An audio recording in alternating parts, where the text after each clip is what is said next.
Belajar dari Matius 11 ayat 29, ada 3 yang menyatakan bahwa orang itu sedang hidup dalam total devotion atau penyerahan total. Yang pertama, pasti orangnya suka belajar, iya kan? Belajar daripada Tuhan, belajar daripada sesama. Yang kedua, saudara, orangnya pasti lemah lembut, yaitu gentleness. Yang ketiga, saudara, dari mana kita bisa melihat orang yang total devotion atau hidup dalam penyerahan total?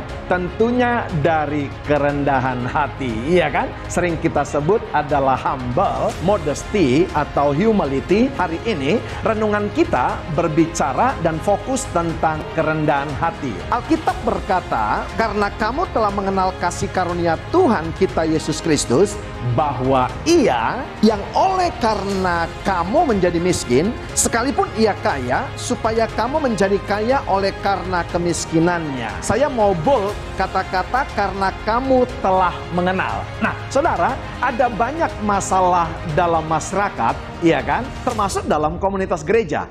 Kita sering branding orang, iya kan? Bahwa dia hidup dalam kerendahan hati, sekalipun kita, saudara, baru mengenal dia, baru berjumpa sekali. Karena apa? Mungkin kamu, saudara, diajak ngopi, diajak makan, dan tidak kebetulan orang tersebut adalah orang kaya, yang sering kita sebut adalah high class, dengan mengenakan outfit, saudara, celana pendek dan kaos oblong.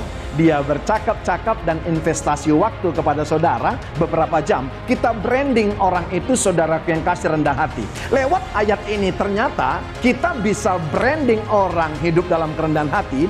Tidak bisa, saudara, hanya pertemuan sesaat. Karena mengenal, saudara, itu berasal dari kata intim, intimacy, iya kan? Nah, saudara, jadi mengenal orang hidup dalam kerendahan hati butuh waktu, butuh kebersamaan. Makanya lihat, Yesus selalu mengatakan kepada orang yang mau mengenal dia, saudara yang kasih apa? Dia katakan apa? Ikut aku. Artinya apa? Hidup bersama. Paling masalah juga, saudara, kita sering judge orang sombong, padahal dia tidak pernah berhubungan atau berkomunikasi dan berkomunitas dengan kita. Saudara nggak bisa menilai orang dari outfitnya, apalagi kalau dia pakai celana pendek, pakai kaos oblong, kita bilang sederhana sekali. Hello, tahukah saudara, celana pendeknya sama kaos oblongnya 10 juta, saudara, iya kan? Nah, ada masalah, saudara. Tapi sering sekali kita tidak sadar kalau kita, saudaraku yang kekasih, ada orang di depan kita yang rendah hati sebenar-benarnya. Siapa itu, saudara? Sahabatmu yang pulang gereja, yang pulang latihan,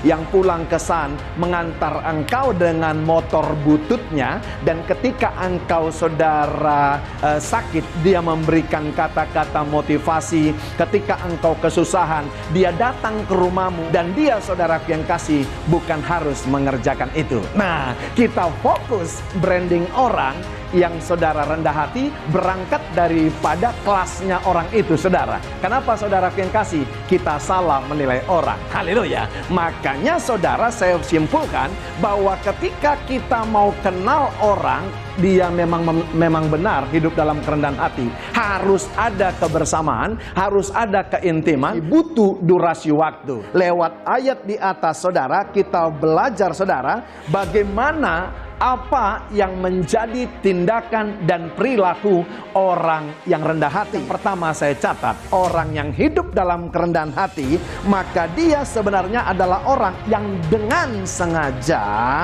iya kan, haleluya, rela mau menggantikan, iya kan, atau memindahkan seseorang dari keadaan yang tidak begitu baik kepada keadaan yang baik. Haleluya, iya kan?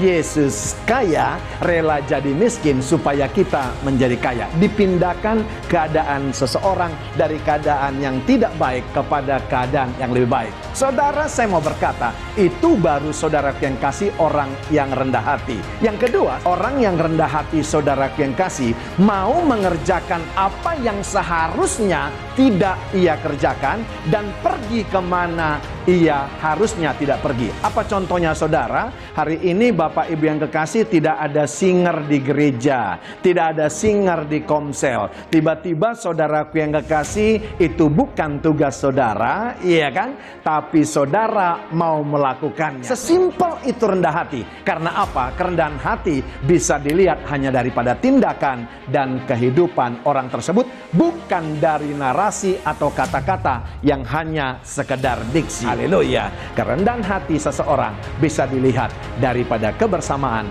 daripada keintiman, daripada waktu bergesekan, daripada waktu bermasalah. Justru di situ kita bisa lihat waktu kita bergesekan siapa yang minta maaf. Karena saudara, persoalannya bukan soal benar atau salah, tapi saudara respon daripada orang tersebut. Sebab itu, mari kita cerdas menilai orang yang rendah hati. Patokannya adalah siapa? Yesus, yang fokus dengan compassion, dengan belas kasihan. Catatan saya sebagai renungan kita hari ini, orang yang hidup dalam kerendahan hati tidak cerita baru beli rumah di depan orang yang lagi kesusahan untuk bayar kontrakannya. Orang yang hidup dalam kerendahan hati tidak cerita baru beli mobil mewah kepada orang yang lagi bergumul untuk beli sepeda untuk dagangannya. Orang yang rendah hati tidak akan bercerita kepada orang, iya kan, baru makan di restoran mewah kepada orang yang lagi kesusahan beli beras. Orang yang hidup dalam kerendahan hati tidak akan berbicara, iya kan, baru masukkan anaknya ke international school di depan orang yang lagi kesusahan bayar uang sekolah anaknya. Immanuel.